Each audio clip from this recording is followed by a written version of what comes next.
ജീവിതത്തിൽ പല കാര്യങ്ങൾ ചെയ്യുമ്പോഴും അത് പ്ലാൻ ചെയ്ത് ചെയ്യുന്നത് നല്ലതായിരിക്കും എന്ന് പറയും അല്ലേ? പ്ലാനിങ് ഉണ്ടായിരുന്നാൽ എല്ലാം ഈസി ആയിട്ട് ചെയ്യാൻ സാധിക്കുമെന്ന് പറയും. പക്ഷേ ഈ പ്ലാനിങ് എങ്ങനെയാണ് ഉണ്ടാക്കിയെടുക്കേണ്ടത്? ഇപ്പോൾ നാളെ ഒരു കാര്യം ചെയ്യണമെന്നുണ്ടെങ്കിൽ പിറ്റേ ദിവസം നമ്മൾ പ്ലാൻ ചെയ്യണോ? അതോ നാളത്തേക്ക് തന്നെ പ്ലാൻ ചെയ്താൽ മതിയോ? അപ്പോൾ എങ്ങനെയാണ് അതൊന്ന് മേക്കപ്പ് ചെയ്ത് കൊണ്ടുപോവേണ്ടത്? നമുക്ക് ഇതിനെക്കുറിച്ച് സംസാരിക്കാം. നമ്മളോടൊപ്പം ഉള്ളത് Anilkumar PC, life coach and mind tuner. So welcome to the show. Thank you. നമുക്ക് ലൈഫിൽ എങ്ങനെ പ്ലാൻ ചെയ്യാം കാര്യങ്ങൾ? എന്ത് കാര്യമായിരുന്നാലും എങ്ങനെയാണ് പ്ലാൻ ചെയ്തെടുക്കേണ്ടത്? ഭാവി എന്ന് പറയുന്ന ഒരു സാധനം ഉണ്ടല്ലോ, നമുക്കത് എങ്ങനെയെന്ന് അറിയില്ല. ഈ ലോകത്ത് മനുഷ്യൻ ഭയപ്പെടുന്ന രണ്ട് പ്രധാന കാര്യങ്ങൾ. ഒന്ന്, what is not in my control, അതെനിക്ക് പേടിയായിരിക്കും. എൻ്റെ കയ്യിൽ കൺട്രോൾ ഇല്ലാത്തൊരു കാര്യം എനിക്ക് പേടിയായിരിക്കും. പിന്നെ ഭാവിയെ പേടിയായിരിക്കും. അത് അൺസർട്ടനിറ്റി ഉള്ളതാണ്. അത് അവിടെ എന്താ സംഭവിക്കുക എന്ന് നമുക്ക് ഇപ്പോൾ അറിയില്ല. അവിടെ പേടി വരും.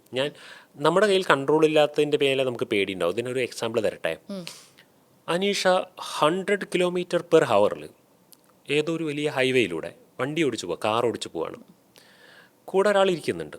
അപ്പോൾ അനീഷ എൻജോയ് ചെയ്യില്ലേ? നല്ല ഡ്രൈവർ ആണെന്നുണ്ടെങ്കിൽ 100 km/h ഡ്രൈവർ ആയിരിക്കണം. എൻജോയ് ചെയ്യില്ലേ? കുറേ നേരം കഴിഞ്ഞപ്പോൾ ഈ കൂടെ ഇരിക്കുന്ന ആൾ പറഞ്ഞു ഇനി ഞാൻ ഡ്രൈവ് ചെയ്യാം എന്നിട്ട് പുള്ളി ഡ്രൈവിംഗ് സീറ്റിലേക്ക് ഇരുന്നു. അനീഷ ഇപ്പുറത്തിരിക്കുവാണ്. പുള്ളി 100 km/h പോയിക്കൊണ്ടിരിക്കുകയാണ്. ഇപ്പം അനീഷയ്ക്ക് ഒരു ആങ്സൈറ്റി ഡെവലപ്പ് ആവുമോ? അനീഷയുടെ കയ്യിലല്ല വണ്ടിയുടെ കൺട്രോൾ എന്നുള്ള ഒരൊറ്റ കാരണം കൊണ്ട് 100 km/h എന്നുള്ളത് ഒരു പ്രശ്നമല്ല അവിടെ. പക്ഷെ അത് ഞാൻ ഓടിക്കുമ്പോൾ ഞാൻ കോൺഫിഡൻ്റ് ആണ്. ബട്ട് അത് മറ്റൊരാൾ ഓടിക്കുമ്പോൾ ഒരു പേടിയുണ്ട്. അപ്പോൾ ഏതെങ്കിലുമൊക്കെ ജംഗ്ഷൻ പോലെയുള്ള സ്ഥലങ്ങൾ എത്തുന്ന സമയത്ത് നമ്മൾ ഇടപെടുകയൊക്കെ ചെയ്യും ചിലപ്പോൾ ആൾക്ക്. എന്താണെന്ന് പറയുക, കൺട്രോൾ എൻ്റെ കയ്യിലില്ല എന്നുള്ളൊരു ബോധമുണ്ടല്ലോ, അത് നമുക്കൊരു ആങ്സൈറ്റി സൃഷ്ടിക്കും. ഒന്നാണ് ഇതുപോലെ തന്നെ പ്രെഡിക്റ്റ് ചെയ്യാൻ പറ്റാത്ത സാധനങ്ങൾ. ഭാവി പ്രെഡിക്റ്റ് ചെയ്യാൻ പറ്റില്ലല്ലോ നമുക്ക്. അപ്പോൾ അതിൻ്റെ മേലെയും നമുക്കൊരു ഭയമുണ്ട്. ഭാവിയെ നമുക്ക് ഒരിക്കലും ഡിസൈൻ ചെയ്യാൻ പറ്റില്ല. ഒരാശയം ഇതാണ്, ഭാവിയെ നമുക്ക് ഒരിക്കലും ഡിസൈൻ ചെയ്യാൻ പറ്റില്ല. കാരണം ഭാവി വരുന്നിടത്ത് വെച്ചേ നമുക്ക് കാണാൻ പറ്റുള്ളൂ. ബട്ട് നമുക്ക് ഭാവിക്ക് വേണ്ടി പറ്റുന്നത്രയും പ്രിപ്പയർഡ് ആയിരിക്കാൻ പറ്റും. അതാണ് വാക്ക്. അപ്പോൾ ഭാവിക്ക് വേണ്ടി പറ്റുന്നത്ര പ്രിപ്പയർഡ് ആയിരിക്കുക എന്നുള്ളതിനെ ഒറ്റ വാക്കിൽ നമുക്ക് പ്ലാനിങ് എന്ന് വിളിക്കാം. ഞാൻ എൻ്റെ ഒരു ഭാഷയിൽ പറഞ്ഞാൽ, ഞാൻ പഠിച്ച് മനസ്സിലാക്കിയത് മൈൻഡ് മാപ്പിംഗ് ചെയ്യും. ഞാനതാണ് ചെയ്യുക. ആ രീതിയിൽ നമുക്ക് ഉപയോഗിക്കാം മൈൻഡ് മാപ്പിംഗ്. ഇത് എന്തിലൊക്കെ ഉപയോഗിക്കാമെന്നോ? വളരെ സിമ്പിളായിട്ട് നാളെ രാവിലെ ഞാൻ എന്ത് ബ്രേക്ക്ഫാസ്റ്റ് ഉണ്ടാക്കണം എന്നുള്ളതിന് നമുക്ക് മൈൻഡ് മാപ്പിംഗ് അല്ലെങ്കിൽ പ്ലാനിങ് ചെയ്യാം. അതുപോലെ തന്നെ എൻ്റെ ഇത്രയും കാലം ഞാൻ 10-20 കൊല്ലമായി കൊണ്ടു നടന്നിരുന്ന കരിയർ എനിക്ക് ഗ്രോത്ത് ഉണ്ടാക്കുന്നില്ല, ഈ കരിയർ എനിക്ക് ഷിഫ്റ്റ് ചെയ്യണം, അതിന് മൈൻഡ് മാപ്പിംഗ് ചെയ്യാം, പ്ലാനിങ് ചെയ്യാം. കുഞ്ഞു കാര്യം മുതൽ വലിയ കാര്യം വരെ ഒരു പ്ലാനിങ് ഉണ്ടാക്കുന്ന ഇഫക്റ്റ് വളരെ വ്യത്യസ്തമാണ്. ഇത് നമുക്ക് ബ്രേക്ക്ഫാസ്റ്റിൻ്റെ കാര്യത്തിൽ തുടങ്ങാം. അനീഷയുടെ ഉദാഹരണം വെച്ച് പറയട്ടെ. ഞാൻ ഒരു ദിവസം അനീഷ റാൻഡംലി മോർണിംഗിൽ എണീക്കുന്നു, കയ്യും കാലൊക്കെ സ്ട്രെച്ച് ചെയ്ത് ഇന്ന് രാവിലെ എന്താ ഉണ്ടാക്കേണ്ടത് കഴിക്കാൻ എന്ന് ചിന്തിക്കുന്നു. എന്നിട്ട് ഇങ്ങനെ ഓരോ ട്രേ ഒക്കെ വലിച്ചു നോക്കുന്നു, പുട്ട് എടുത്ത് നോക്കുന്നു. പുട്ട് നോക്കുമ്പോൾ എല്ലാവർക്കും കഴിക്കാനുള്ള അത്ര പൊടി അതിൽ കാണുന്നില്ല. ചപ്പാത്തി ഉണ്ടാക്കാമെന്ന് നോക്കുമ്പോൾ പൗഡറുണ്ട്, ചപ്പാത്തിക്ക് ആട്ടയുണ്ട്, ബട്ട് ചപ്പാത്തിക്ക് പറ്റിയ കറി ഉണ്ടാക്കാനുള്ള എന്തോ സാധനം മിസ്സിങ് ഉണ്ട്. ഇങ്ങനെ ആകെ രാവിലെ തന്നെ ടെൻസ്ഡ് ആവുന്നു. എന്നിട്ട് എന്തൊക്കെയോ ഒപ്പിച്ചെന്തൊക്കെയോ ചെയ്യുന്നു. ഇതൊരു പ്രോപ്പർ പ്ലാനിങ് ഇല്ലാത്തതിൻ്റെ കുഴപ്പമാണ്. ഓക്കെ, ഇപ്പം ഞാൻ കിച്ചൺ ഓപ്പറേറ്റ് ചെയ്യുവാണെങ്കിൽ എനിക്ക് ഈ പ്രശ്നം വരില്ല. എന്തുകൊണ്ടെന്നറിയോ? ഇപ്പം നാളെ രാവിലെ ഉണ്ടാക്കേണ്ട ഒരു കാര്യം ഒരിക്കലും ഞാൻ നാളെ രാവിലെ എഴുന്നേറ്റിട്ട് തിരയാൻ നിൽക്കില്ല എന്നുള്ളതാണ്. കാരണം എനിക്ക് രാവിലെ എഴുന്നേറ്റ് ടെൻഷൻ അടിക്കുന്നത് ഭയങ്കര ബുദ്ധിമുട്ടുള്ള കാര്യമാണ്. സോ ഞാൻ രാത്രി ഒരു മൈൻഡ് മാപ്പിംഗ് ചെയ്യാൻ സാധ്യതയുണ്ട്. ഇപ്പോൾ എന്തൊക്കെ ഞാനിങ്ങനെ ആദ്യം ചിന്തിക്കുക, അതിനൊരു സിസ്റ്റം ഉണ്ടാക്കും നമ്മൾ. എൻ്റെ വീട്ടിലൊക്കെ അങ്ങനെ പൊതുവെ ചെയ്തിട്ടുണ്ട്. 100% അതൊന്നും നടക്കില്ലെങ്കിൽ നമുക്ക് ചെയ്യാവുന്നതാണ്. ഒരു മനുഷ്യന് എന്തൊക്കെയാണ് ഉണ്ടാക്കി കഴിക്കാറുള്ളത് രാവിലെ? ദോശ, ഇഡ്ഡലി, ഉപ്പുമാവ്, ചപ്പാത്തി, പൂരി, അപ്പം, ഇങ്ങനെ നൂൽപുട്ട്, എന്താ അതിനെ പറയുക, ഇടിയപ്പം. നിങ്ങൾ അങ്ങനെയല്ലേ പറയുക? ഇങ്ങനെ എന്ത് വേണമെങ്കിലും നമുക്ക് ഉണ്ടാക്കാം. എനിവേ നമുക്കൊരു 8-10 ഐറ്റംസ് ഉണ്ടാവുമായിരിക്കും. ഈ 8-10 ഐറ്റംസ് തന്നെ അല്ലേ നമ്മൾ ഉണ്ടാക്കുകയുള്ളൂ.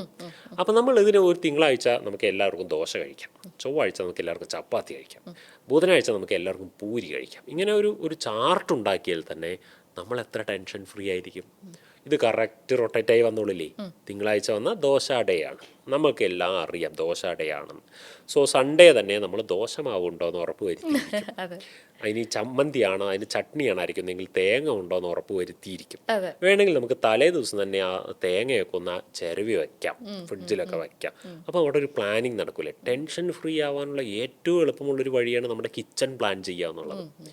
അത് എന്തുകൊണ്ടാണ് കിച്ചൺ പ്ലാൻ ചെയ്യുക പറയുന്നതെന്ന് അറിയോ? നിങ്ങൾ 365 ദിവസവും 365 സാധനങ്ങളാണ് ഉണ്ടാക്കുന്നതെങ്കിൽ പ്ലാനിങ് ഇത്തിരി ബുദ്ധിമുട്ടായിരിക്കും. സത്യം പറഞ്ഞാൽ നമ്മൾ ഉണ്ടാക്കി കഴിക്കുന്ന സാധനങ്ങൾ ഈ വിരലിൽ എണ്ണാവുന്ന അത്ര ഐറ്റംസേ ഉള്ളൂ. ഇത് റൊട്ടേറ്റ് ചെയ്യേണ്ട ആവശ്യമുള്ളൂ. നമ്മളിതിനെ റാൻഡംലി വിടുന്നു. ഓരോ ദിവസം ദോശ മൂട്, ഇഡ്ഡലി മൂട് എന്ന് പറഞ്ഞാൽ അങ്ങനെ ചെയ്യേണ്ട ആവശ്യമൊന്നുമില്ല. നമുക്ക് ഇതിനൊരു 10 ദിവസത്തേക്ക് റൊട്ടേറ്റ് ചെയ്യാം, 1 വീക്കിലേക്ക് റൊട്ടേറ്റ് ചെയ്യാം. എല്ലാ തിങ്കളാഴ്ചയും വീണ്ടും ദോശ വന്നാൽ അല്ലെങ്കിൽ വീണ്ടും ഇഡ്ഡലി വന്നാൽ നമുക്ക് കുഴപ്പമൊന്നും ഇല്ലെങ്കിൽ നമുക്ക് അങ്ങനെ ചാർട്ട് ചെയ്തുകൂടെ? തീർച്ചയായും. അങ്ങനെ ചെയ്താൽ മാത്രം പോരാ, അതിന് ഒരു ചാർട്ട് വരച്ച് വെക്കണം, എഴുതി വെക്കണം. വേണമെങ്കിൽ കിച്ചണിൽ തന്നെ അത് ഒട്ടിച്ചു വെക്കാം നമുക്ക്. ഞാൻ എത്ര പേരുടെ വീടുകളിൽ അങ്ങനെ ചെയ്യിപ്പിച്ചിട്ടുണ്ടെന്നറിയോ ഈ ടെക്നിക്ക്? എത്ര ടെൻഷൻ കുറഞ്ഞിട്ട്, പ്രത്യേകിച്ച് ജോലി ചെയ്യുന്ന സ്ത്രീകളുള്ള വീടുകളിൽ അവരെ കൊണ്ട് ഞാൻ അത് ചെയ്യിപ്പിക്കാറുണ്ട്. അവർക്കാർക്കും കൂടുതലും ഈ പ്ലാനിങ്ങിന്റെ ആവശ്യം, ടെൻഷൻ കുറയ്ക്കാൻ. അല്ലെങ്കിൽ രാവിലെ എഴുന്നേറ്റിട്ട് പുട്ടുപൊടി ഉണ്ട് പക്ഷെ കടലയില്ല, ഇങ്ങനെയൊക്കെ ആകുമ്പോൾ ഇപ്പോൾ ചൊവ്വാഴ്ച പുട്ടിൻ്റെ ഡേ ആണ്. അപ്പോൾ അവർക്ക് വേണമെങ്കിൽ തിങ്കളാഴ്ച തന്നെ ആ ചാർട്ട് ഇങ്ങനെ കാണുമ്പോഴേ, നാളെ പുട്ടിൻ്റെ ഡേ ആണ്, വീട്ടിൽ കടലയില്ല, ഓഫീസിൽ നിന്ന് പോകണ വഴിക്ക് കുറച്ച് കടല വാങ്ങിപ്പോകാം. ഇങ്ങനെ നമുക്ക് പ്ലാൻ ഇടാമല്ലോ. അപ്പോൾ ഇതെവിടെയെങ്കിലും എഴുതി വെക്കുക, അല്ലെങ്കിൽ ചാർട്ട് വരച്ച് വെക്കുക. അപ്പോൾ ഇത് പ്രോപ്പറായി വർക്കാവും. നമ്മൾ ഇങ്ങനെയുള്ള പണികൾ ചെയ്യാതെ, ഇത് വളരെ സിമ്പിൾ ആയിട്ടുള്ള കാര്യമാണ് പറഞ്ഞത്, ഇതുപോലെ വലിയ വലിയ കാര്യങ്ങളും ചെയ്യാം. ഞാൻ പറയുന്നത് ഒരു കിച്ചണിൽ ഭക്ഷണം പാചകം ചെയ്യേണ്ടതിന് പോലും പ്ലാനിങ് ഇല്ലാത്ത നമ്മളാണ് ഒരു വലിയ പ്ലാനിങ്ങൾ ചെയ്യാൻ പോകുന്നത്. പ്ലാനിങ് എന്ന് പറയുന്നത് ഒരു കൾച്ചറാണ്. അതൊരു കൊച്ചു കാര്യത്തിൽ വെച്ച് തുടങ്ങണം. മിക്ക ആളുകളും, ചെറിയ പിള്ളേരൊക്കെ എന്നോട് സംസാരിക്കാറുണ്ട്, മിക്ക ആളുകളും ഒരു കല്യാണ ദിവസം രാവിലെ ആയിരിക്കും, ആരുടെയും കല്യാണം ഉണ്ടാവും, അന്ന് രാവിലെ ആ മാസത്തിൽ എല്ലാ ദിവസവും അനുഭവിച്ചതിനേക്കാൾ കൂടുതൽ ടെൻഷൻ അനുഭവിക്കുന്നുണ്ടാവും. കാരണം ഓരോ ഡ്രസ്സ് എടുത്തിട്ട് നോക്കുന്നുണ്ടാവും, പിന്നെ ഓരോ ഹെയർ സ്റ്റൈല് പരീക്ഷിക്കുന്നുണ്ടാവും. ഇങ്ങനെ അതൊക്കെ അന്ന് രാവിലെ എഴുന്നേറ്റ് പരീക്ഷിക്കേണ്ടതാണോ? ഇതിനൊക്കെ വ്യക്തമായി നമുക്ക് പ്ലാൻ ചെയ്തിരുന്നൂടെ? ഇങ്ങനെ ഒരു കരിയർ ഷിഫ്റ്റ് പോലുള്ള വലിയൊരു കാര്യം വരുമ്പോഴും നമുക്ക് ഇതുപോലത്തെ പ്ലാനിങ് വേണം.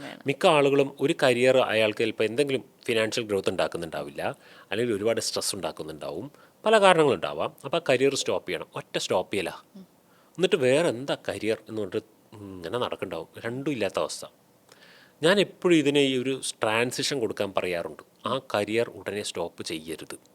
ആ കരിയർ കുറച്ച് ബുദ്ധിമുട്ടിയിട്ടാണെങ്കിലും അത് കണ്ടിന്യൂ ചെയ്ത് പോവുക, സർവൈവിങ് ബുദ്ധിമുട്ടിലാക്കരുതല്ലോ. എന്നിട്ട് പതുക്കെ മറ്റൊരു കരിയർ എന്തെങ്കിലും നിങ്ങൾക്കൊരു സ്റ്റെപ്പ് എടുത്ത് വെക്കാനുള്ളതിൻ്റെ മെൻ്റലായിട്ട് ചെയ്യുവാനുള്ള ഏരിയയെങ്കിലും വർക്ക് ചെയ്തെടുക്കുക. ഇമോഷണലായിട്ടും മെൻ്റലായിട്ടും നമ്മളതിലേക്ക് പ്രിപ്പയർ ആവുക. എന്നിട്ട് പതുക്കെ ഗ്രാജുവലി അതിലേക്ക് സ്കിപ്പ് ചെയ്ത് ഇതിൽ നിന്ന് പതുക്കെ ഊരുക. ഇങ്ങനെ വേണം അത് ചെയ്യാൻ വേണ്ടിയിട്ട്. കുറച്ച് സമയമെടുത്ത് ചെയ്യണം. ഈ പ്ലാനിങ് ഇല്ലാതെ എത്ര ആളുകൾ ഞാൻ കൂടുതലും കണ്ടിട്ടുള്ള ആരെ അറിയോ?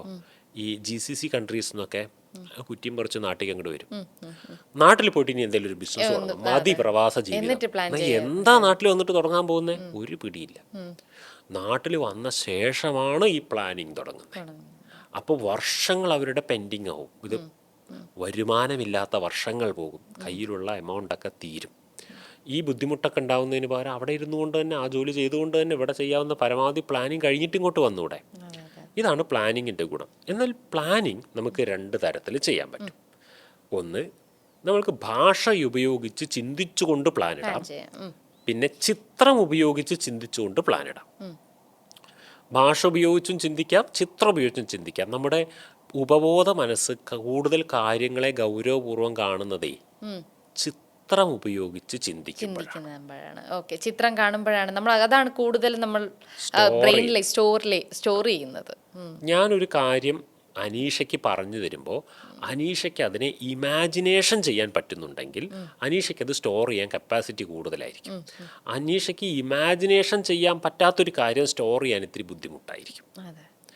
അപ്പോൾ ഇമാജിൻ ചെയ്യാൻ പറ്റുന്നുണ്ടോ എന്നുള്ളതാണ് ചോദ്യം. ഇപ്പോൾ A+B² ഈസ് ഈക്വൽ ടു എന്നൊക്കെ പറഞ്ഞ് കുറേ സാധനങ്ങൾ നമ്മൾ പഠിച്ചിട്ടില്ലേ? അപ്പോൾ ഇങ്ങനത്തെ സാധനങ്ങൾ നമുക്ക് സ്റ്റോർ ചെയ്യാൻ ബുദ്ധിമുട്ട് വരുന്നുണ്ട്. അതേസമയം നമ്മൾ ചെറിയ ക്ലാസ്സുകളിൽ പഠിച്ച കഥകളൊക്കെ നമുക്ക് സ്റ്റോർ ചെയ്യാൻ ബുദ്ധിമുട്ടില്ല. നമ്മൾ കളിക്കുടുക്കയിൽ വായിച്ചൊരു കഥ പോലും നമുക്ക് സ്റ്റോർ ചെയ്യാൻ ബുദ്ധിമുട്ട് വരുന്നില്ല. കാരണം നമ്മുടെ ഇമാജിനേറ്റീവ് മൈൻഡാണ് അവിടെ പ്രവർത്തിക്കുന്നത്. സോ നമ്മൾക്ക് എന്തൊരു കാര്യവും പ്ലാനിങ്ങും അല്ലെങ്കിൽ പദ്ധതികൾ നമ്മുടെ ജീവിതത്തിൽ എന്തൊരു കാര്യമാണെങ്കിലും ഇത് കൃത്യമായി നമ്മുടെ സബ് കോൺഷ്യസ് മൈൻഡ് അത് ഏറ്റെടുക്കണ്ടേ. അതെ നമ്മുടെ സബ് കോൺഷ്യസ് മൈൻഡ് ഏറ്റെടുത്തില്ലെങ്കിൽ അത് പ്രതലത്തിൽ മാത്രമേ നിൽക്കുകയുള്ളൂ. നമുക്ക് ആ ഇമാജിനേഷൻ ഉണ്ടാവില്ല. ഞാനൊരു എക്സാമ്പിൾ പറയാം. നാളെ എനിക്കൊരു സ്റ്റേജിൽ ചെന്ന് വലിയൊരു സ്പീച്ച് ഉണ്ടെന്ന് വിചാരിച്ചോ. അപ്പോൾ ആ സ്പീച്ചിൽ ഞാൻ എങ്ങനെ ആയിരിക്കണം, ആ സ്പീച്ചിൽ സ്റ്റേജിൽ എങ്ങനെയായിരിക്കണം, എന്താ സംസാരിക്കേണ്ടത്, ഓഡിയൻസിൻ്റെ ആ റിയാക്ഷൻസ് എങ്ങനെയായിരിക്കണം, അതിന് എൻ്റെ ഭാഗത്ത് നടേണ്ട എഫേർട്ട് എന്താണ്, ഇതൊക്കെ എനിക്ക് ഇരുന്ന് ഇങ്ങനെ ചിന്തിക്കാം, എഴുതി ഉണ്ടാക്കാം.